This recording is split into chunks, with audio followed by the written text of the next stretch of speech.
안녕하세요. 예, 얼마나 고생이 많으세요. 예? 이번 주하고 다음 주까지 4시간, 8시간을 거쳐서 마무리 100선 이렇게 합니다. 이거 이제 모든 학원에서 지금쯤이면 모든 과목을 이렇게 해요. 100선은 이건 부동산학 개론 100문제를 가지고 이렇게 같이 공부하는 거예요. 지금은 처음 공부하는 거 아니니까 오늘 공부는 어떻게 하냐면 제가 여러분에게 예를 들어서 부동성에 대해서 쏙쏙들이 막 설명하는 수업이 아닙니다. 지금은 어떻게 하냐면 부동성 그러면 가장 중요한 포인트가 뭡니까? 부동성? 취업. 그렇죠. 그렇게 하고 가는 겁니다. 그럼 제조도론가가 나왔습니다. 그럼 제가 제조도론가에 대해서 여러분에게 할 말이 엄청 많단 말이에요. 근데 그걸 다 설명하는 게 아닙니다. 제조도론가 그러면 생각나는 말이 뭐가 생각납니까? 기준 시점. 이렇게 하는 수업이 오늘. 그러니까 팍팍 중요한 포인트를 치고 나가는 겁니다. 자, 그렇게 하는 거고. 약간 여러분 눈빛 봐서 설명이 필요하다 그러면 설명하고 그렇지 않으면 답만 이렇게 하고 이렇게 하는 겁니다. 8시간이 주어졌는데 4시간 그러면 쉬는 시간 빼면 7시간입니다. 7시간에 100문제를 풀어야 되거든요. 요거 7로 나누면 14문제 정도 돼요. 14문제. 그럼 14문제 이거 1시간에 14문제 풀기가 설명하면서 풀어버리면 자세히 설명해서 풀어버리면 못 풉니다. 그러면 시간이 늦어지고 그럼 이분 이렇게 튀어나오고 집에 가서 공부도 안 하면서 이분 이렇게 튀어나온다. 이렇게. 그래서 최대한 빨리빨리 스피드 있게 진행하도록 하는데 문제지를 받아서 1번부터 풀어봤을 때 근데 만약에 1번부터 풀어버리면 그러면 다음 주에 어려운 부분이 남아버려요. 1번부터 풀어버리면 다음 주에 투자론, 금융론, 감정평가가 남아버리는 거야. 그래서 감정평가를 가장 먼저 할 거라고. 지금 이해됐습니까? 이제 감정평가를 먼저 하고 그럼 봐요. 감정평가하고 경제론 요 두 개 파트가 약간 중요성이 있고 다음 주는 중요한 게 투자론, 금융론 이렇게 한다는 소리 이렇게. 그래서 순서를 약간 바꿀 거니까 좀 양해 부탁드리고 먼저 책 문제집 100선이라고 써 있는 문제집이요. 그거 몇 페이지냐면 39쪽입니다. 39쪽 83번부터가 이제 감정평가입니다. 자, 이제 시작합니다. 준비됐습니까? 예. 모두 다 일어서 함성 질러. 자, 그래. 콘서트장 가면 의뢰도 다 그렇게 하잖아요. 누구든지 다 그렇게 하더라고. 준비됐습니까? 이렇게 일어서 소리 질러 이렇게 하면서 자 소리 질러 볼게요. 여러분은 가만히 있어 제가 소리 질를 테니까. 83번은 감정평가의 규칙에 규정된 평가 방법입니다. 이건 매우 빈번하게 출제합니다. 혹시 이건 뭔지 아시겠습니까? 감정평가 규칙 5, 6, 7조 감정평가에 관한 원칙 3가지 매우 시험에 잘 출제합니다. 5조는 뭡니까? 감정평가액은 시장가치를 기준한다. 근데 이건 기억날까요? 예외적으로 법의사는 시장가치, 유예가치를 기준으로 감정평가를 결정할 수 있다. 기억나시죠? 그거야, 그거 하겠다는 소리. 83번은. 그럼 이제 83번을 이제 하기 위해서 먼저 요 시장가치 원칙, 요거 이제 빨리 보고 가는 겁니다. 감정평가에 관한 규칙은 매우 중요하다. 감정평가에 관한 규칙 제5조를 보면 뭐라고 나왔냐면 감정평가는 원칙적으로 감정평가는 시장가치를 기준으로 결정한다. 이렇게. 근데 예외가 나오죠. 3가지. 예외는 법의사, 법령에 다른 규정이 있거나 의뢰인이 요청하거나 사회통념상 필요하다고 인정되는 경우 이 3가지 경우는 시장가치, 유예가치를 기준으로 감정평가에 결정할 수 있다 없다? 있다. 자, 그러면 시험은 이렇게 나와요. 법령에 다른 규정이 있는 경우는 시장가치, 유예가치를 기준으로 감정평가를 결정할 수 있다 이렇게 나온다고. 여기 있는 그대로 나온 거야. 왜 그러냐면 법이라든지 규칙은 거기 있는 내용 그대로 나오는 거야. 그대로 하나도 바꾸지 않고 토시 하나도 바꾸지 않고 우리는 법이사는 시장가치, 유예가치다. 근데 여기서 이제 작년에 이걸 냈는데 여기서 이제 하나 추가하는 거죠. 그러면 시장가치, 유예가치를 기준으로 평가한다면 이렇게 3가지 경우 평가한다면 그러면 검토한다 안 한다? 한다. 작년에 검토하지 않는다 해서 그게 답이었어요. 검토한다. 검토했더니 적절하지 않다. 합리성이 결여됐다. 적법성이 결여됐다. 그러면 나는 못해요 한다는 소리예요. 감정평가 못해요. 여기서 이제 하나 추가. 이 정도까지는 좀 나오기가 곤란한데 제가 이 검토한다고 그랬죠. 검토. 그럼 이 3가지 경우는 검토합니까 안 합니까? 하지요. 하는데 이 1번은 검토하지 않습니다. 법령에 다른 규정이 있다. 법에 딱 정해놨잖아. 그럼 그렇게 하면 되는 거야. 무슨 합법성 이런 것을 검토하지 않는다. 그럼 봐요. 법이사는 시장가치, 유예가치인데 그때는 검토하지요. 하는데 법령에 다른 규정이 있는 경우는 검토한다 안 한다? 안 한다. 자, 그거 하나 하고 두 번째 원칙으로 갑니다. 두 번째 원칙은 규칙 제 몇 조입니까? 6조입니다. 6조. 현황 기준 평가. 감정평가는 기준 시점에서 이용상황 및 공법상 제한을 받는 대로 평가한다. 공법상 제한을 받지 않는다 그러면 틀린 말이야. 이게 현황 기준 평가라고 그래요. 근데 예외적으로 역시 법의사가 나오죠. 의사는 부사는 조건을 붙여서 평가할 수 있다 없다? 있다. 시험 지문에 이렇게 나와요. 의뢰인이 요청하는 경우 사회통념상 필요하다 인정되는 경우는 조건을 붙여서 평가할 수도 있다. 이렇게 나오는 거예요. 그럼 이 경우도 검토한다 안 한다? 한다. 하는데 여기는 법령에 다른 기준이 있으면 검토할 필요 있다 없다? 없다. 법이다. 그렇게 하라겠잖아. 법이다. 그래서 검토할 필요가 없는 거죠. 이렇게. 자, 됐습니다. 그럼 검토하는데 여기는 검토하지 않는다. 법령에 다른 기준이 있는 경우는. 그러니까 이 정도까지는 나오기는 좀 그러는데 제가 정규 수업 시간을 말 안 했단 말이에요. 근데 왜 이렇게 말하냐면 어떤 학원의 모의고사에서 이런 걸 냈더라고. 이런 거를. 이렇게까지 낼 필요 없는데 이런 걸 냈더란 말이에요. 자, 됐어요. 그다음에 세 번째 원칙. 세 번째 원칙이 7조. 이게 가장 시험에 잘 나옵니다. 많이 나왔던 거죠. 감정평가는 대상 물건별로 개별적으로 해야 된다. 그런데 예외가 몇 개 나옵니까? 3개. 일괄해서 평가할 수 있다 없다? 있다. 가치를 달리하면 구분해서 평가할 수 있다 없다? 있다. 대상 물건 일부분만 평가할 수 있다 없다? 있다. 그래서 있다 그렇잖아요. 원칙 개별 평가해야 된다.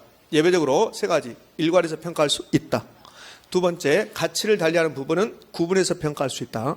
가치를 달리한다 그러면 구분이 이렇게 한다고. 구분해서 평가할 수 있다. 없다 그러면 틀린 말. 없다 그러면 틀린 말. 일괄해서 평가할 수 없다 틀린 말.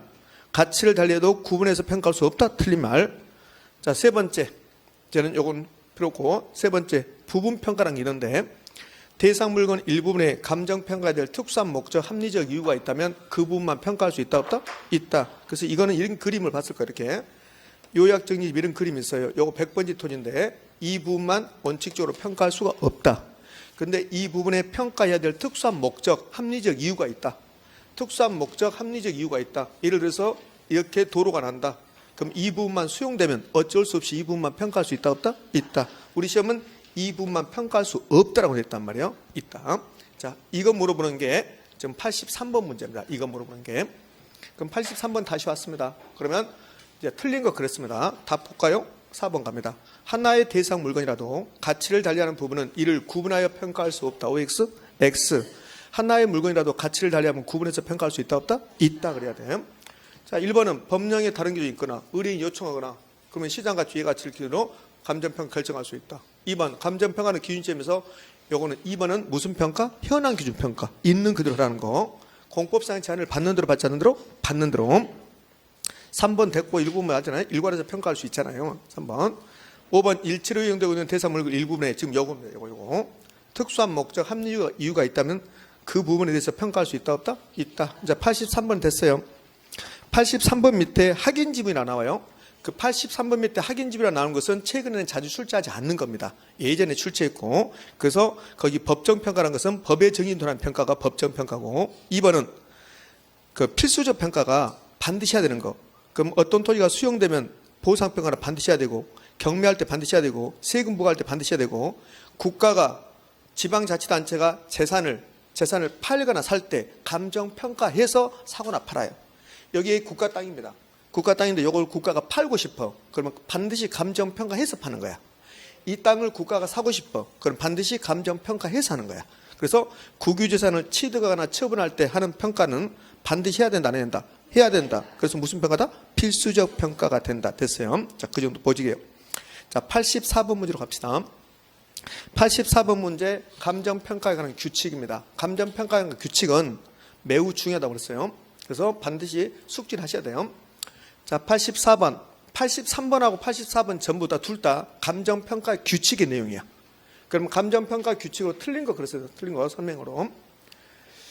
자, 틀린 것을 묶인 거 그랬습니다. 기억, 기준 시점이 나왔습니다. 그럼 기준 시점 그러면 생각나는 말 뭐가 있을까요? 기준 시점은 감정평가의 결정의 기준이 되는 날짜. 가격조사 완료일. 근데 미리, 기준 시점이 미리 정해진다면 그 날짜에 가격조사가 가능한 경우에만 기준 시점을 할 수 있다. 기억납니까? 그거 기억이잖아요. 그거 봐요. 기억. 기준 시점이란 가격조사를 완료한 날짜로 한다. 맞습니까? 그렇죠. 다만 기준 시점이 미리 정해진다면 원칙적으로 기준 시점은 정해지지 않는다. 왜? 가격조사를 완료해야 되니까. 내가 이 건물을, 이 토지를 평가하기 위해서 가격조사를 했어요. 그럼 가격조사를 시작해서 아직 완료를 안 했습니다. 완료를 안 하면 그러면 기준 시점이 정해졌습니까? 안 정해졌습니까? 안 정해졌어요. 그러니까 기준 시점은 미리 정해진 게 아니란 말이에요. 그런데 예외적으로 미리 정해진 거 단서에 기준 시점이 미리 정해진 때는 무조건 그 날짜를 기준 시점을 하는 게 아니라 그 날짜에 가격 조사가 가능한 경우에만 기준점을 할 수 있다. 이걸 틀릴 말 만들려면 이렇게 한단 말이에요. 가격 조사가 불가능하여도 그 날짜를 기준점을 할 수 있다. 그러면 틀린 말이야. 가능한 경우에만. 그래서 기억은 아주 좋아, 너무 좋아, 옳은 지문. 자, 주의할 거. 요 기준 시점이 나오면 무조건 가격 조사가 나와야지 현장 조사가 나온다든지 실지 조사가 나온다든지 그러면 틀린 말이야. 특히 우리 감정평가에서는 현장 조사라는 말이 있다 없다? 없다. 그래요. 그래서 기억은 옳은 말이고 니은 기준가치 역시 옳은 말입니다. 감정평가의 기준이 되는 가치를 말한다. 왜 이렇게 기준가치란 말 나왔을까? 감정평가는 원칙적으로 시장가치야. 근데 예외적으로 법의사는 시장가치 위의 가치죠. 그래서 감정평가할 때 기준이 되는 가치가 있을 것이다. 그것을 기준가치라고 합니다. 그럼 니은은 옳은 지문 틀린 지문? 옳은 지문. 자, 디귿 가치 형성률이 나왔습니다. 그럼 가치 형성률이 나오면 포인트가 뭡니까? 시장 가치입니까? 경제적 가치입니까? 경제적 가치. 가치 형성률은 대상 물건의 경제적 가치. 이게 포인트. 이걸 시장 가치로 바꿔준단 말이에요. 시장 가치. 그러면 틀린 지문이 된다.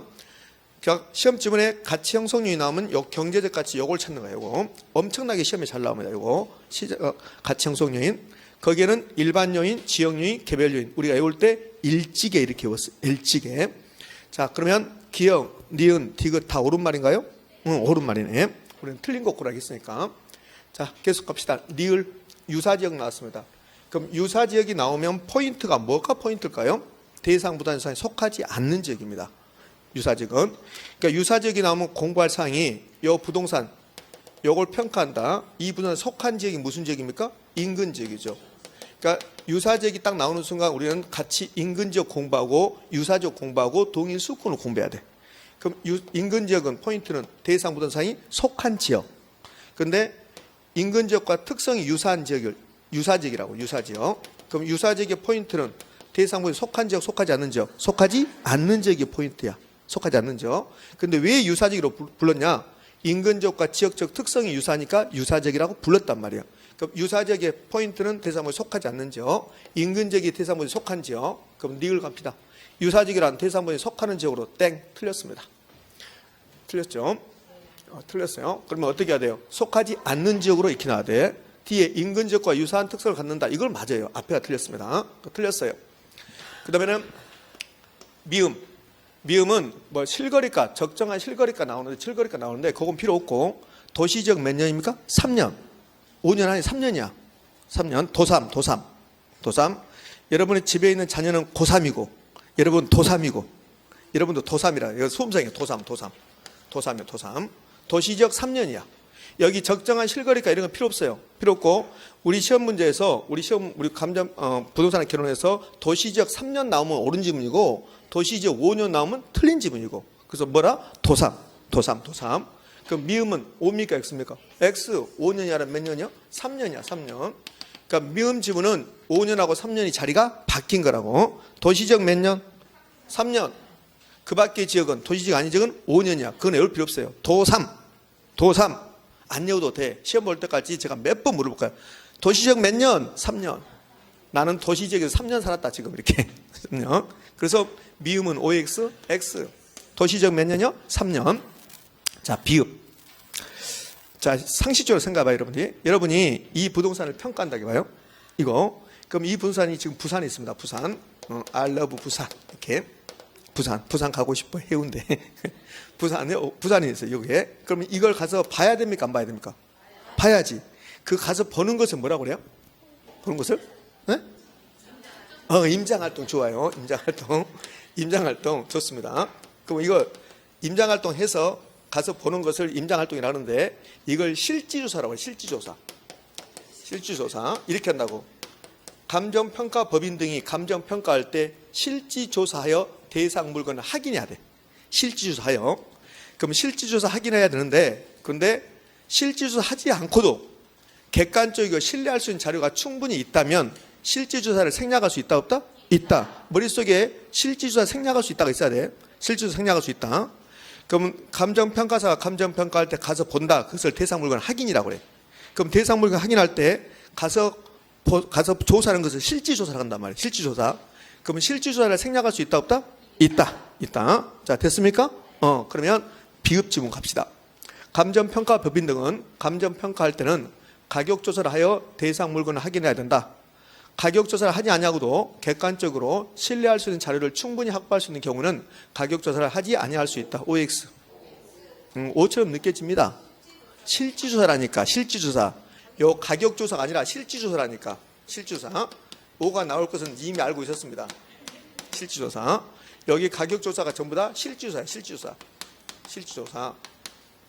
이렇게 됐어요. 그럼 비읍은 OX, X입니다. X. 그럼 답은 나왔겠네요. 네, 자, 그래서 니을, 디귿, 니을, 미음, 비읍이 틀렸습니다. 자, 포인트. 유사지역이 나오면 속하지 않는 지역. 도시지역 몇 년? 3년. 실지조사를 생략할 수 있습니까? 가격조사를 생략할 수 있습니까? 실지조사. 실지조사. 대상 물건 확인할 때 실지조사인가? 실지조사. 자, 됐어요. 자, 기준 시점이란 말을 배웠으니까 기준 시점과 관련된 이야기를 좀 다 해볼게요. 제가 기준 시점. 그러면 여러분들 기준 시점 그러면 생각나는 말이 뭐가 생각날까요?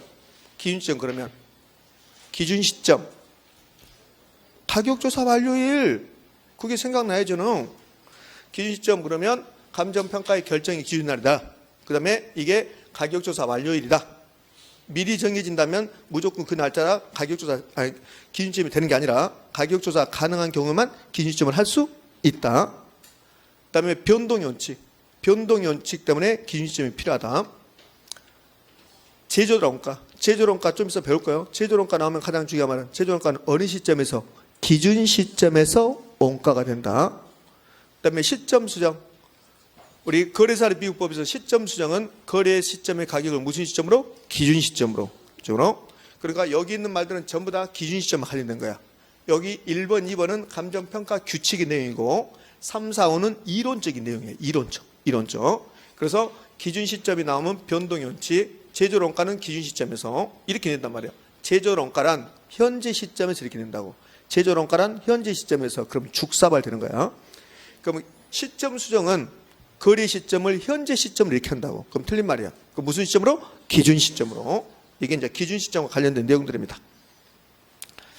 요거 6번은 별로 안 중요해요. 6번은 감정평가서에 반드시 써야 돼.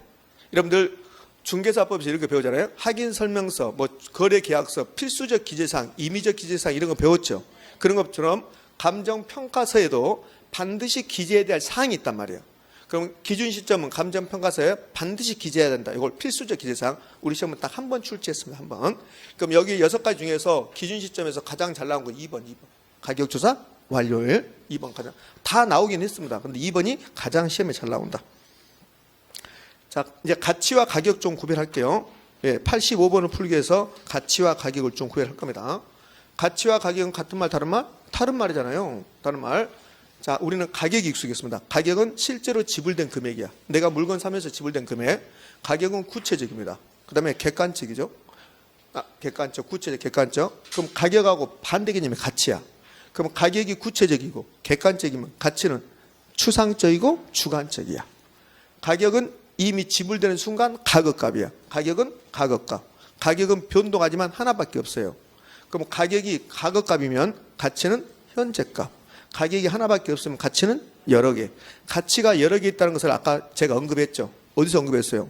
가장 먼저 오늘 수업하면서 가장 먼저 가치가 여러 개 있다는 것을 언급했습니다. 감정평가는 무슨 가치다? 원칙적으로 시장 가치. 그럼 예외적으로 시장 가치, 유예 가치. 그럼 가치가 여러 개라는 소리잖아요. 가치가 하나밖에 없다면 감정평가는 가치 구한다 이렇게 나올 텐데 가치가 여러 개 있으니까 원칙은 시장 가치, 예외적으로 법의사는 시장 가치, 유예 가치. 이해됐습니까? 그렇지. 그러니까 이미 우리가 가치라는 게 여러 개 있다는 걸 알고 있는 거야. 근데 나오면 또 틀려버리면 어떡해. 아, 가치가 여러 개 있구나. 그렇죠? 그러니까 이걸 시험에 내면 거의 대부분 틀린 거 그러는데 틀린 거. 그럼 틀린 거 요 자리 바꾸자는 거, 자리 바꾸자는 거죠. 가치는 장래기 되는 편익이 현재 가치야. 그럼 어떤 물건에 가치가 없으면, 쓸모가 없으면 가격이 있다 없다? 없다. 그럼 가치가 높아지면 가격도 높아진다. 그렇죠? 자, 가치가 높아졌습니다. 그러면 당연히 가치가 높아지면 가격이 높아지는 거야. 그러면 가치가 떨어지면 가격도 떨어지는 거죠. 그러니까 이건 됐고 이제 화폐 가치, 돈의 가치, 화폐 가치가 높아졌습니다. 그러면 가격이 어떻게 됩니까? 이걸 모르겠다. 그러면 이거 반대로 화폐 가치가 떨어졌습니다. 이 화폐 가치 떨어졌다. 인플레이션이야. 그럼 인플레이션은 가격이 올라간 거잖아요. 그럼 가격이 올라가겠죠. 그럼 화폐 가치가 올라가면 가격은 떨어지겠죠. 그럼 화폐 가치와 가격은 반대로 가는 반대로. 가치와 가격이 같이 가고, 그다음에 또 여기서는 단기에서는 단기적으로는 가치와 가격이 달라질 수 있지만 장기적으로 일치할 수 있다 없다? 있다. 그 내용을 배우는 거예요. 그 내용 하겠다는 게 지금 몇 번이요? 85번입니다. 얘기 나왔네요. 가치가 올라가면 가격이 올라간다. 근데 화폐 가치가 올라가면 가격은 떨어진다. 단기적으로 가치와 가격은 괴리되지만 장기적으로 뭐한다? 일치하는 경향을 보이고 있다. 여기 있는 것은 설명하는 거고 여기 넘어가면 안 된다. 여기 설명하는 거고 결론은 이겁니다. 장기적으로 일치, 단기적으로 괴리. 제가 이거 설명하면서 그랬잖아요. 경제 이론은 여기 경제 이론이니까 경제 이론은 단기에서는 달라져요. 근데 장기적으로 일치하는 경향을 보인다. 그 이거 하면서 이런 말도 있잖아요. 11월 달에 오신 분이나 3월 달에 오신 분이나 10월 달 되면 점수가 거의 비슷해진다. 그런 말도 했는데 기억난가 모르겠네. 자, 이제 문제 풉시다. 85번. 옳은 것 그렇습니다. 1번. 가치는 구체적 주관적이다. 가치는 구체적 주관적이다. 주관적은 맞죠? 구체적입니까? 추상적입니까? 추상적이죠. 가격은 추상적입니까? 구체적입니까? 구체적이죠. 그래서 1번 지문은 이 추상적과 구체적인 자리가 바뀌었습니다. 2번.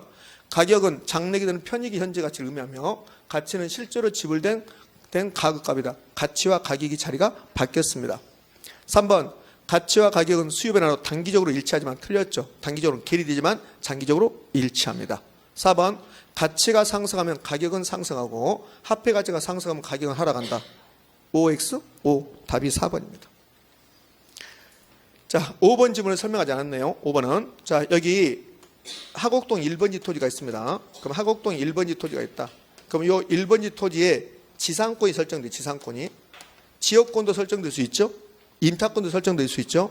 그러면 이 하곡동 1번지 토지에 지금 소유권은 당연히 있을 거고 소유권이 있고 그다음에 지상권이 있고 또 지역권, 통행 지역권 같은 거, 지역권 같은 거 설정될 수 있어요, 없어요? 있어요. 그럼 하나의 부동산에 여러 개의 권리관계가 있다, 없다? 있다. 그러면 이 경우에 소유권의 가격도 나오고 지상권의 가격도 있고 지역권의 가격도 있고 그래요. 이게 임차권이 설정됐다면 임차권의 가격도 있고 그럼 하나의 부동산에 2개 이상의 권리관계가 있다면 각각의 권리마다 가격이 있다, 없다? 있다. 그런데 가격이 형성되지 않는다 그랬습니다. 틀렸습니다. 하나의 부동산에 이것도 이미 시험에 출제했습니다. 하나의 부동산에 2개 이상의 권리관계가 있다면 각각의 권리마다 가격이 있다, 없다? 있다. 됐습니까? 예, 그러네. 그 확인 지문으로 가봐요. 확인 지문을 갔더니 4번에 가치 발생 요인이 나왔습니다. 가치 발생 요인. 가치 발생 요인과 가치 형성 요인은 같은 말, 다른 말? 다른 말입니다. 다른 말. 가치 형성 요인은 뭐가 가치 형성 요인이에요? 경제적 가치에 영향을 미치는 일찍에 그랬잖아요. 그럼 가치 발생 요인은? 요 가치 발생 요인은 혹시 기억나가 봐봐요. 효상유의라고. 효상유의. 효용이 있어야 됩니다. 쓸모. 그다음에 효상이니까 상대적 희소성. 유효수요. 돈 주고 살 사람이 있어야 되고 그다음에 이전성이 있어야 됩니다. 이전성. 이거 가치 발생 요인 24회까지 나오고 지금 안 나왔으니까 10년 동안 안 나왔습니다. 이걸 효상유의라고 그래요. 그럼 효용은 쓸모죠. 쓸모인데 부동산의 용도에 따라서 쓸모는 같아요, 달라요? 다르잖아요. 그럼 주거용 부동산은 쓸모가 뭘까요? 편리하지, 편리성. 편리성, 쾌적성이란 말이에요. 그래서 네, 상업용 부동산이 쾌적성만 있어요. 상업용 부동산이 쾌적성만 있다. 상업용 부동산이 쾌적성만 있다. 그러면 쓸모가 없는 거죠. 그럼 상업용 부동산의 효용은 뭘까? 수익성이죠, 수익성. 수익성. 그럼 공업용 부동산은 뭘까? 생산성이죠. 그러니까 이런 거야. 이거 한 번 나왔어요. 중요한 게 아니라. 중요하면 거기다 제가 써놨겠지. 그러면 가치 발생 요인은 효용이 있는데 이 효용은 부동산의 용도에 따라서 달라지고 있다. 근데 이 효용은 금전적으로 표시할 수 있는 것도 있고 금전적으로 표시할 수 없는 것도 있다. 금전적인 거, 비금전적인 거 전부 다 포함한다. 이런 말들 여러분들 시험 볼 때 요 말, 이 말, 이 말 시험 볼 때까지 저한테 몇 번 들을 것 같아요? 최소한 앞으로 3번 들어요. 왜냐면 앞으로 동용 모의고사 4번 보죠? 그 동용 모의고사에서 이거 2번 들어가거든. 그다음에 마지막에 이론 마무리 정리할 때 또 하거든요. 그러니까 3번 또 듣게 돼. 그 내용 또 들어야 되게. 그래도 생각이 안 난다. 그럼 곤란해지는 건데. 상대적 희소성, 유효수요, 이전성의 개념. 이전성의 개념은 권리관계 이전돼야 돼. 권리관계. 부동산은 물리적 이전성이 있고 권리관계가 이전돼야 된다. 그래서 이전성이 보면 양도 가능성인데 법적 개념으로 물리적 개념이 아니다. 그럼 뭐가 이전돼야 되냐? 권리관계.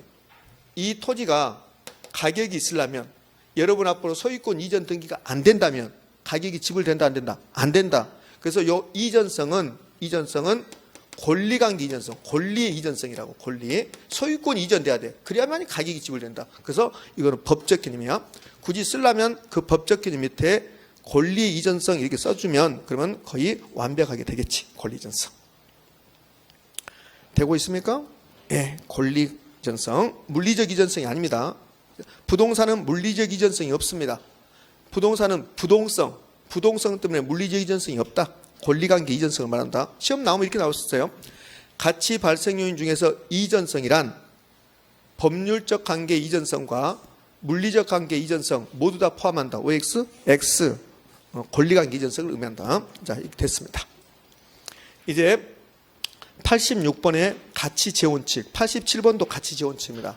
가치재원칙, 감정평가 규칙의 내용은 아니고 가치재원칙은 사실은 좀 복잡해요. 복잡하는데 우리 시험은 포인트만 알고 가면 다 맞추게끔 냅니다.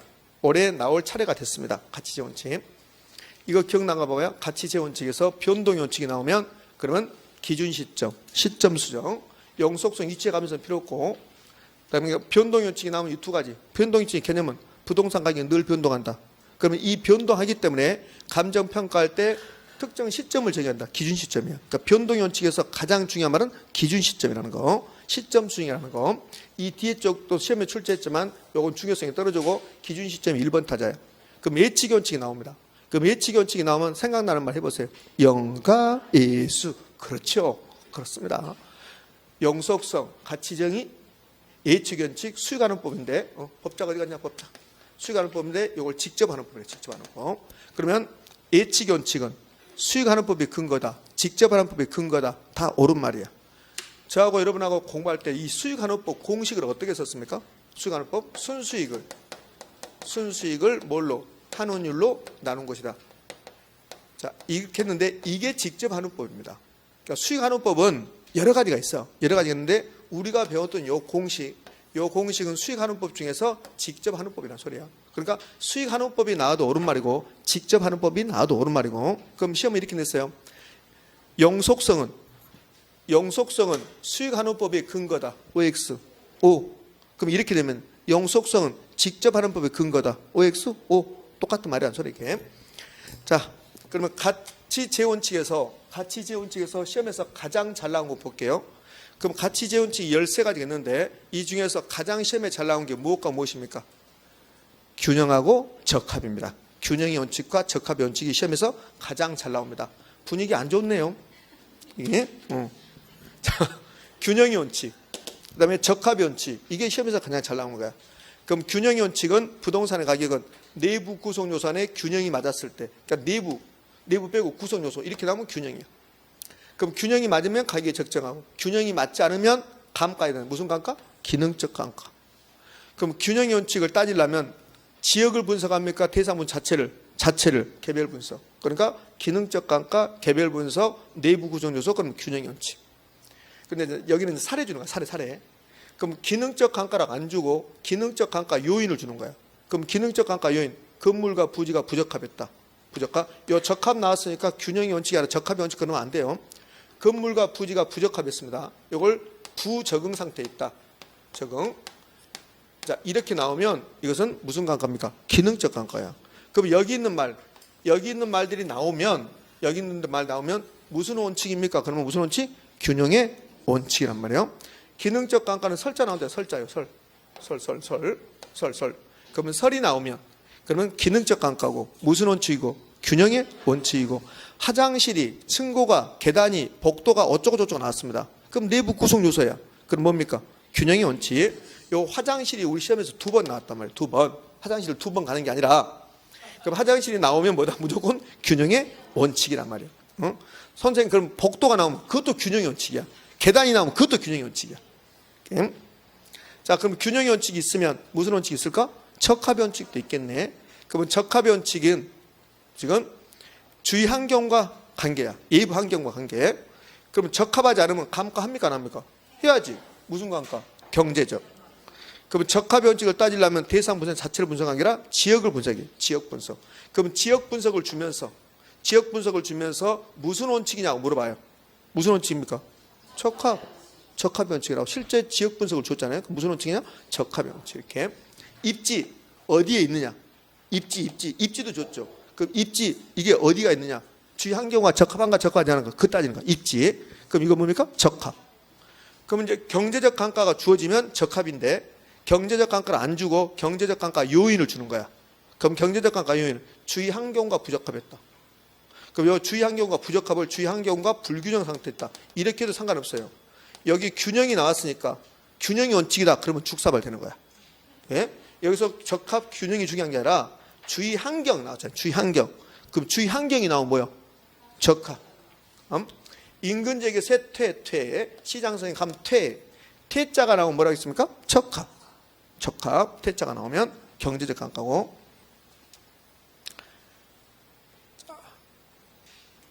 네 개 했습니다. 6가지가 중요하죠.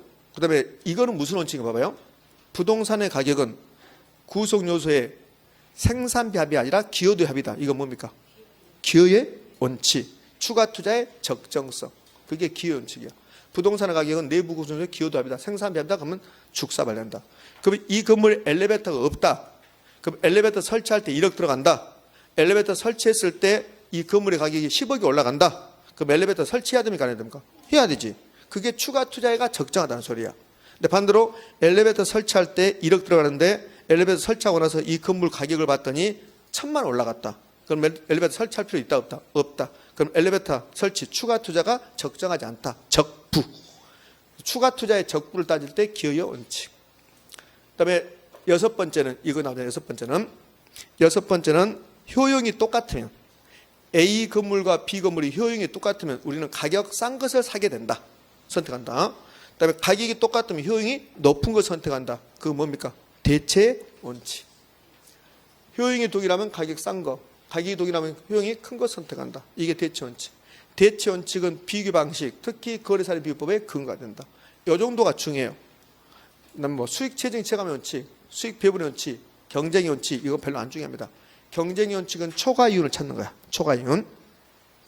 경쟁의 원칙 2번 나왔어요. 초과 이윤만 찾는 거야. 이런 뜻이에요. 우리 하곡동에 피자 가게를 냈는데 엄청나게 돈을 많이 벌고 있다. 그게 초과 이윤이야. 그럼 너도 나도 피자 가게 하겠다고 들어온다. 그게 진짜 경쟁적으로 들어온다. 그 뜻이에요. 이게. 자, 7번, 8번 별로 중요성이 없습니다. 자, 문제 볼까요? 86번 문제 갑시다. 틀린 것은 그렇습니다. 자, 틀린 것부터 다 보고 갈까요? 5번 가봐요. 적합의 원칙 위배된 부동산에는 기능적 감가 발생하고 적합의 원칙이면 기능적 감가입니까? 경제적입니까? 경제적이죠. 그죠? 그 다음에 균형의 원칙이 위배되면 경제적입니까? 기능적입니까? 기능적이죠. 그 자리가 바뀌었습니다. 이거. 86번에 5번은 기능적과 경제적이 자리가 바뀌었다. 나머지는 다 볼 수 있잖아요. 자, 1번. 설자 나왔으면 설자. 그러면 과소 설비냐, 초과 설비냐, 많이 설비됐냐, 조금 설비됐느냐. 이거 판단할 때 무슨 원칙 따진다? 균형. 2번 변동의 원칙이 나왔습니다. 기준 시점, 시점 수정. 3번 기여의 원칙은 기여도의 합입니까? 생산비 합입니까? 기여도의 합이다. 다음 기여하여 이렇게 나왔잖아요. 그 다음 추가 투자의 적정성. 4번 예측의 원칙은 영가 있으니까 예측의 원칙에서 부동산 가치란 장래기 돼요. 부동산 가치 나왔잖아. 영가 나오잖아. 한원원 값으로 정의할 수 있다. 이 말은 4번은 예측의 원칙은 부동산의 가치 정의. 이게 부동산의 가치 정의다. 장래에 기대는 편익이 현재가치. 이렇게 하는 것은 무슨 원칙에서 근거를 찾는다? 예측의 원칙에서.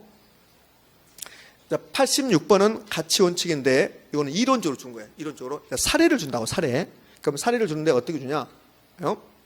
87번 봐요. 사례. 자, 이렇게 줬네요. 자, 요 가장 밑에 세 번째 봐봐요. 판매시설 입점 부지 선택을 위해서 지역 분석했답니다. 지역 분석. 지역 분석 뭡니까? 적합 원칙. 그 다음에 그 위에는 복도 나왔습니다. 천정 나왔습니다. 복도의 청정 나왔습니다. 뭡니까? 균형의 원칙. 요 실제로 나왔던 거예요. 요 세 가지는 전부 다 우리 시험에 나왔던 겁니다. 그러니까 이렇게 사례를 준단 말이에요. 아까 가치 재원칙에서 우리가 막 열심히 이론적으로 공부했단 말이에요. 어떻게? 변동 요치 나오면 시점 수정, 기준 시점 이렇게 열심히 공부했어요. 근데 이렇게 사례를 준단 말이에요. 자, 1번은 제가 설명하지 않았습니다. 도심 지역의 공업용지가 동일한 효용을 가지고 있는 외곽의 공업용지보다 시장 가격이 높다. 이게 무슨 원칙이냐고 물어봐요. 이게 기회비용 원칙입니다. 기회비용 원칙.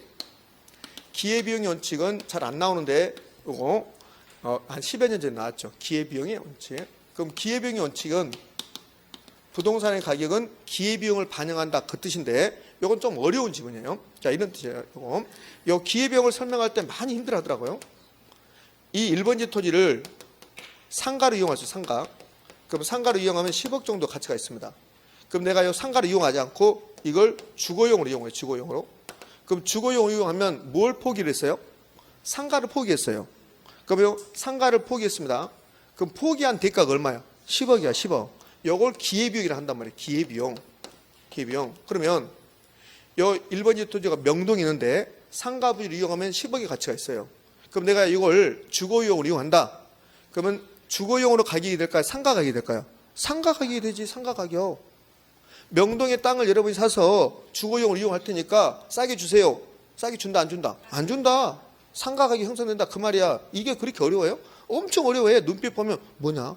그러면서 피지 의사표시 열심히 해야 되겠구나. 결혼은 역시 어렵구나. 뭐가 어렵냐고 이게. 예? 그러니까 이 기회비용이란 말, 이런 조금 색다른 말 나오면 막 얼어붙는다니까 이렇게. 특히 율자 나오면 막 얼어버려 막. 응? 부동산 결혼 다 율자 나오잖아. 할인율, 요구수익률, 내부수익률 뭐 한원율, 율자. 율자 아무것도 아니라니까 그냥 이자율이야 이자율. 응? 그럼 이거 기회비용이야. 그러면 이 1번지 토지는 주거용 이용한다. 그럼 얼마 가격이 된다? 10억. 이 말은 부동산의 가격은 기회비용을 반영한다 그 소리야. 자, 그러면 저 말은 지금 여기 도심에 토지가 있고 외곽에 토지가 있어요. 도심에 토지가 있고 명동에 토지가 있고 요 방화동에 외곽에 토지가 하나 있습니다. 김포항 옆에 외곽이잖아요. 그럼 여기 토지가 있어요. 둘 다 공업용이야. 공업용. 그럼 면적 똑같고 용도 똑같죠. 그런데 왜 이 도심 땅은 10억인데 방화동에 있는 땅은 5억밖에 안 하냐 말이지. 면적 똑같고 용도 똑같은데 왜 이러냐 말이지. 왜 이러냐? 요 도심에 있는 땅은 기회비용이 비싸니까 그래요. 기회비용이 비싸니까. 이런 기회비용이 싸니까 그렇다고. 그러면 똑같은 효용을 가진 토지가 있는데 도심의 땅하고 외곽의 땅하고 가격 차이가 있는 것은 이것은 무슨 원칙으로 설명하는 건가? 기회비용. 기회비용. 됐습니까? 제가 한 30년 전에 친구들이랑 차를 타고 여행을 가다가 교통사고가 났어요. 실제로. 교통사고 났는데 그때는 제가 직장 다니다가 직장 그만두고 잠시 놀고 있었어요. 근데 이제 교통사고 나서 병원에 입원을 했었는데 근데 이제 보험회사에서 와서 거기 빨리 퇴원하라고 이제 합의하잖아, 합의하는데 제가 가장 조금 받았어요. 놀고 있으니까 기회비용이 매우 낮은 거야. 제 친구 이제 저 포함해서 3명 있는데 한 명은 여러분이 다 알 수 있는 그 연구기관에서 국가 연구기관에서 근무했다고. 그 친구는 똑같이 나하고 4주 나왔는데 그 친구는 100만 원 받아갔는데 나는 30만 원 준다는 거야. 그거 왜 그래요? 기회비용. 그게 기회비용이라고. 그게 이 말이에요, 이 말. 그럼 이거 바꿔야겠다. 여기다가 똑같이 교통사고 당했는데 놀고 있는 사람은 보상을 조금 받고 국가기관에서 일하는 사람은 보상을 많이 받았다. 무슨 원칙입니까? 기회비용. 됐어. 그러면 87번 답 알겠죠? 답은 여러분 보시면 되겠네. 됐어요.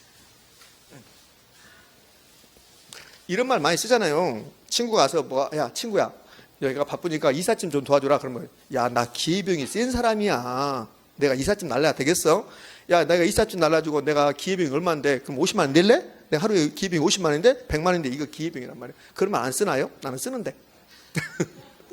자, 지역 분석 개별 분석합니다. 지역 분석 개별 분석 이 표를 알고 있는가 보죠. 표. 지역 분석 개별 분석 이 표는 이렇게 정리하자 했잖아요. 개별 분석이 나오면 개미는 체구는 작지만 균형 있게 기어간다. 후. 됐죠? 그러면 끝나는 거지. 그러니까 지역 분석 개별 분석도 역시 시험에 나오면 무조건 맞춰야 돼요. 그럼 지역 분석 개별 분석이 시험에 나오면 이 표를 여러분이 기억할 수 있는가? 이거하고 그다음에 지역 분석에 보면 인근 지역, 유사 지역, 동일 수권 있죠. 요 개념을 물어보는 거야. 그럼 유사 지역은 공부했네요.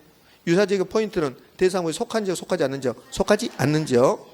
그럼 인근 지역은 대상분에 속한 지역이고 또 하나 인근 지역에서 나온 포인트는 대상분에 속한 지역하고 또 뭐가 한 포인트야? 지역 요인을 공유한다. 지역 요인을 공유한다. 그게 포인트야.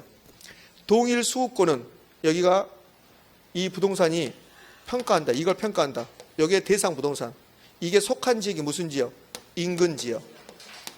속하지 않지만 인근 지역과 특성이 유사한 지역이 무슨 지역? 유사 지역.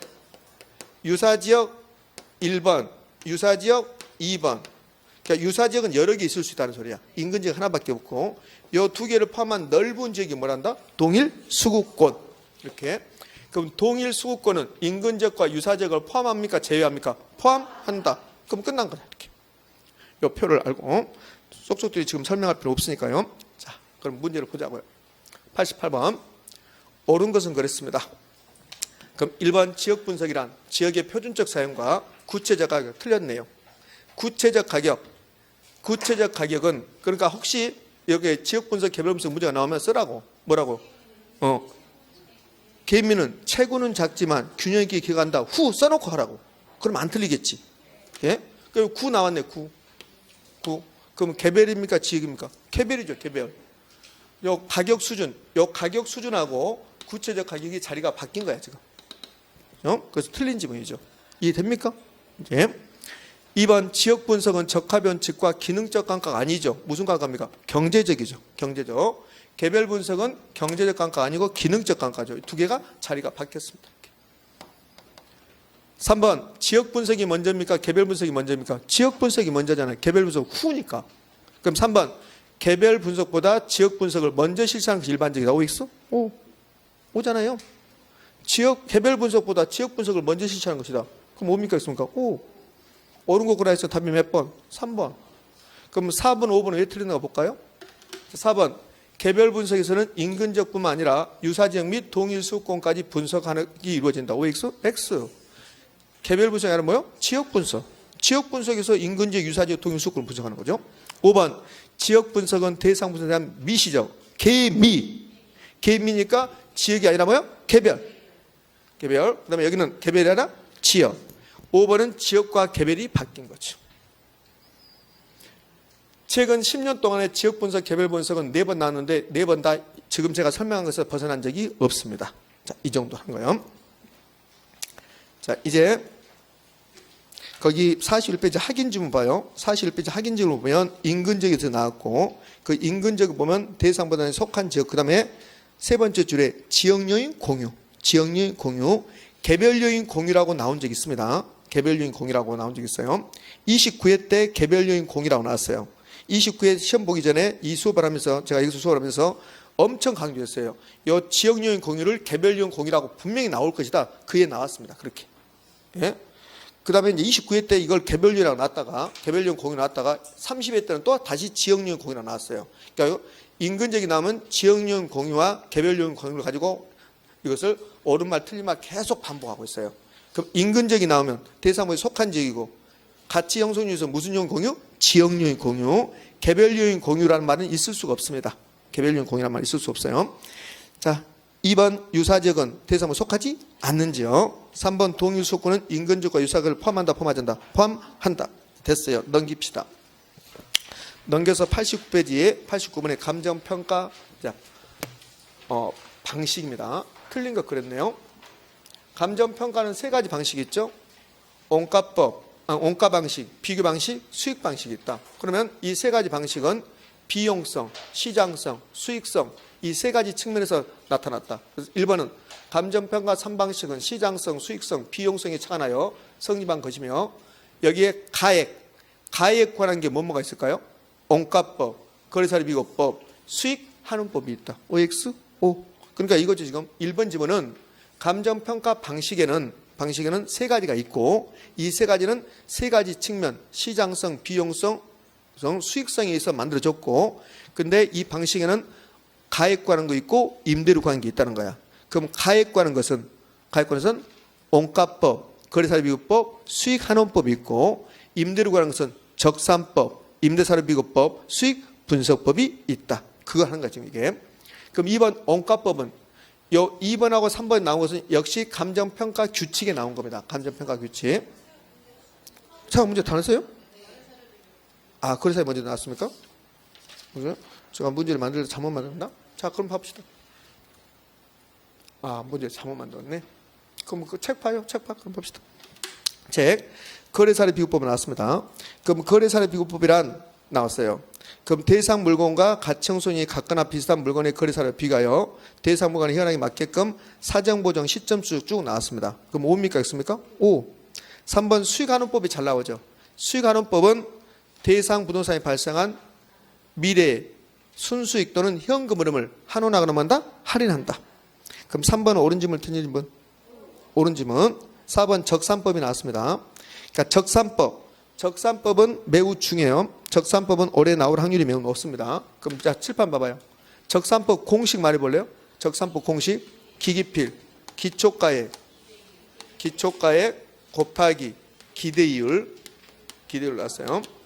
자, 이렇게 한 금액에다가 필요경비 있죠. 필요경비란 말이에요. 이 필요경비를 더합니까? 차감합니까? 더하지. 이걸 외울 때 기기필이라고 외웠단 말이에요. 기초가액, 기대이율, 필요경비, 기기필. 근데 기기필만 외웠는데 여기가 곱하기인지 나누기인지 여기가 더하기인지 뺀지인지 이러면 몰라면 안 된단 말이에요. 기기필은 기초가액에다 기대이율을 곱하고 그다음에 필요경비를 뭐 한다? 더한다. 그러면 그 적산법을 볼게요. 4번 적산법은 대상 물건의 기초가액에 기대이율을 곱하여 산정한 금액에 여기까지 맞네요. 대상 물건의 개소가액 임대차 하는데 필요한 경비를 차감합니까? 가산합니까? 가산. 더하여. 정확한 표현은 더하여. 그럼 차감한다고 했으니까 5입니까? X입니까? X. 5번이 수익분석법입니다. 수익분석법. 그러면 수익분석법은 뭘 찾는다고 그랬어요? 순필. 수익분석법이 가장 시험에 안 나와. 수익분석법은 순필 찾는 거야. 순필. 자, 순필. 거기 핵심 정리 42쪽 핵심 정리 오른쪽 가봐요. 오른쪽 가면 상단에 임대료 산정 방법 나오죠. 그 임대료 산정 방법의 디귿. 그 디귿에 들어갈 말이 수익분석법이야. 3번에. 그럼 수익분석법은 수익 임료를 구하는 거고 순수익에다 필요 경비를 만다 더한다. 그러면 1번의 적산법 봐봐요. 적산법은 적산 임료를 구하는 건데 기초가액에다 뭘 곱하고 기대이율을 곱하고 필요 경비를 더했죠. 그러니까 필요 경비를 무조건 더하는 거라고. 필요 경비를 뺐다 그러면 틀린 말이야. 그러니까 임대료 구할 때 적산법하고 그다음에 수익 분석법에 필요 경비를 더한다 뺀다? 더한다. 필요 경비를 차감했다 뺐다 그러면 틀린 말이야. 틀린 말. 그래서 필요 경비를 더한다. 그러면 이게 적산법이고 적산법은 기기필인데 여기 필요 경비를 더한다. 수익 분석법이 가장 안 나와. 그러니까 감정평가 방법 원가법, 적산법, 거래사례 비교법, 임대사례 비교법, 공시지가 기준법, 수익환원법, 수익분석법. 나 잘 알죠? 그렇지. 내 입을 빌려가고 싶어요, 시험장에? 빌려가세요. 그렇지. 머리를? 나 죽어버리고 싶네, 죽어버려요? 내 머리 빌려가면 나 죽어버리라고? 그렇지?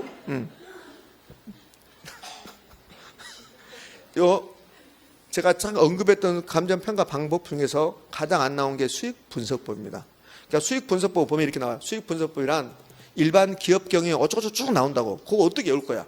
그게 가장 잘 나온다. 그거 외워야지. 근데 수익환원법은 매우 잘 나와. 그러니까 수익환원법이란 대상 부동산이 장래 산출에 기대는 순수익, 미래 현금을 환원 할인 이렇게 한다고. 이건 외워야 되지만 수익분석법은 다 외우지 말고 순필이야. 순필인데 이 필이 필요 경비죠. 그러면 더한다 뺀다. 더한다. 이게 순수익이야. 순수익의 필요 경비를 더한다. 그러니까 적산법이든 수익 분석법이든 필요 경비가 나오는데 두 개 다 더한다 뺀다. 더한다. 자, 됐어요. 제가 5번 한번 읽어볼게요. 수익 분석법. 수익 분석법이란 일반적으로 기업 경영에서 산출된 총수익을 분석하여 대상 물건의 일정 기간에 산출할 기대되는 순수익. 여기서부터 하는 거야. 순수익. 거기다 뭘 더한다? 필요 경비를 더하여. 그러잖아요. 더하여. 자, 그 밑에 핵심 정리에 가액을 산정하는 방법. 원가법은 제조원가에서 뭐 한다? 감가 수정을 뺀다. 이 공식도 시험에 나왔습니다. 가로넣기. 자, 그 오른쪽에 임대료 산정 방법, 적산법, 임대사례 비교법, 수익 분석법 있습니다. 이 공식 거기 보면 가로에 그 기억 니은 해놨죠. 실제로 그렇게 나왔던 거야. 그렇게 나왔어요. 그러니까 기억이 들어갈 것은 기대율이고 니은은 뭐고? 수익, 아니, 비준 임료고, 디귿은 무슨 법이고? 수익 분석법이고. 됐어요. 이제 하나 더 해볼게요. 그러면 임대료를 산정하는 방법은 이렇게 세 가지가 있는데, 우리나라 감정평가 규칙상 임대료의 주된 평가 방법은 뭡니까? 임대사례 비교법. 그게 4번이야. 감정평가 규칙상 임대료 평가는 무슨 법이다? 임대사례 비교법이다. 그럼 이 말은 반드시 임대료 평가할 때 임대사례 비교법을 하십시오. 이게 아니라고. 주된 평가 방법이. 주된 평가 방법이 임대사례 비교법이야. 그럼 혹시라도 임대사례 비교법이 안 되면, 적용하기 곤란하면 적산법이라든지 수익 분석법을 적용할 수 있다 없다? 있다. 이렇게 되는 거예요. 자, 90번까지 풀어볼게요. 오전에, 아니 오전이랑 뭐 오전 수업하겠지만 정신이 맑을 때 좀 빨리 해야 되니까, 많이 해야 되니까. 자, 그러면 90번은 시상가격 조정인데, 여러분들 시상가격 조정을 하라고 우리나라 감정평가 규칙에 나와 있어요, 안 나와 있어요? 우리나라 감정평가 규칙을 보면 시상가격 조정이라는 규정이 있어요, 없어요? 있어요. 감정평가 규칙을 보면 시상가격 조정이라는 말이 나온단 말이에요. 요거 4번, 5번 이게 감정평가 규칙의 내용입니다. 그래서 시험을 이렇게 냈단 말이에요. 감정평가 규칙에는 시상가격 조정이라는 규정이 있냐 없냐를 물어봐요. 그럼 감정평가 규칙에 시상가격 조정하라는 말이 있다 없다? 있다. 그거 이제 시험 문제 했단 말이야. 30회 때. 그러면 시상가격 조정에 관해서 틀린 거 그랬는데, 시상가격 조정이 나오면 시상가격이 일단 뭐냐고 알아야 돼. 시상가격. 그럼 이 부동산, 이 건물을 평가합니다. 뭘 구하냐면 가액 산정, 가액. 가액을 산정하는데, 그런데 이 가액을 산정하는 방법은 이 건물이니까 공시지가 기준법 안 되고, 가액을 산정하는 방법은 원가법이 있죠. 원가법. 그럼 원가법으로 무슨 가액 구합니까? 적산가액 구해요. 적산가액. 그다음에 거래사례 비교법으로 가액을 구할 수 있어요, 없어요? 있어요. 그때는 무슨 가액입니까? 비중가액입니다. 비중가액. 수익환원법으로 가액을 구했습니다. 그때는 수익가액이란 말이에요. 수익가액. 근데 부동산 시장이 불안전해서 이 세 가지 가액이 각각 다 달라요. 적산가액이 10억, 비중가액도 10억, 수익가액도 10억. 이렇게 되면 삼면 등가율례가 성립한다고 그래. 그럼 이렇게 돼버리면 이 부동산의 가액은 얼마야? 10억이야, 10억. 근데 부동산 시장이 불안전해서 이렇게 되지 않는단 말이에요. 이렇게 되지 않고 이 적산가액이 10억, 비중가액이 8억, 수익가액이 12억 이렇게 나온단 말이에요. 그럼 요 금액을 뭐라고 하냐면 시상가액이라고 한단 말이에요. 시상가액. 그래서 물어본다고 두 번이나 걸쳐서 시상가액이 뭐냐고 물어봐. 시상가액은 최종 평가액이다 이렇게 냈어요. 그럼 시상가액은 최종 평가액입니까 아닙니까? 아니에요. 시상가액은 최종 평가액이 아니고 각각의 방법으로, 각각의 방식으로 산정된 가액을 시상가액이라고 그래요. 그러면 다르니까 이걸 조정해서 감정평가액 결정해야 한다. 그것을 시상가액 조정이라고 한단 말이에요. 시상가액 조정. 그러면 1번 가봐요.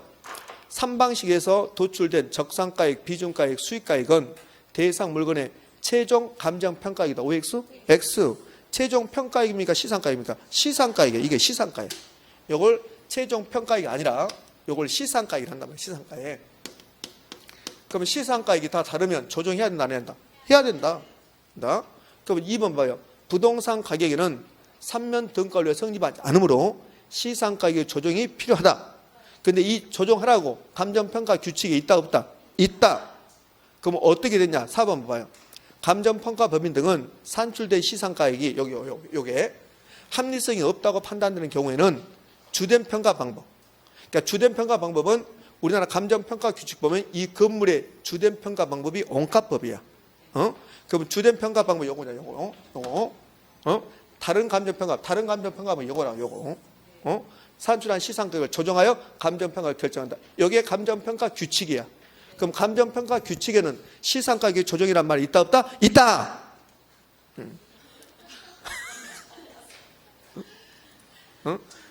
지금 시상가격, 잠깐만요. 감정평가 규칙에는 시상가격 조정이 있다고 없다?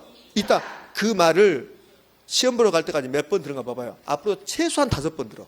5번. 근데 시험에 나왔다. 긴가민가해. 왜? 공법 때문에 그래. 공법 때문에. 공법에서 굴뚝 6m 하는 순간 다 잊어버린다. 자, 5번. 그러면 답은 몇 번이에요? 1번이야, 1번. 자, 그러면 5번. 감정평가 법인 등은 여기 이제 감정평가 규칙이 나왔으니까 대상 물건으로 정한 감정평가 주된 평가 방법. 좀 이따 이거 다시 배울 거라, 이 다음 시간에. 그럼 주된 평가 방법은 예를 들어서 자동차는 거래사례 비교법, 건물은 원가법, 그게 주된 평가 방법. 임대료의 주된 평가 방법은 뭐다? 임대사례 비교법. 방법을 적용하여 감정평가한다. 다만 주된 평가 방법을 적용하는 것이 곤란하거나 부적절한 경우는 다른 감정평가를 적용할 수 있다 없다? 있다. 요거 5번이 작년 시험 지문이야. 작년에. 그러면 이제 3번 봅시다. 그러면 시상가격이 조정하는데 단순 산술 평균하면 된다 안 된다? 안 된다. 어디? 가중치, 가중평균. 요거 가중평균. 그러면 시상가격 조정에서 시상가격 조정에서는 단순 산술 평균 그러면 죽사발 된다. 죽사발.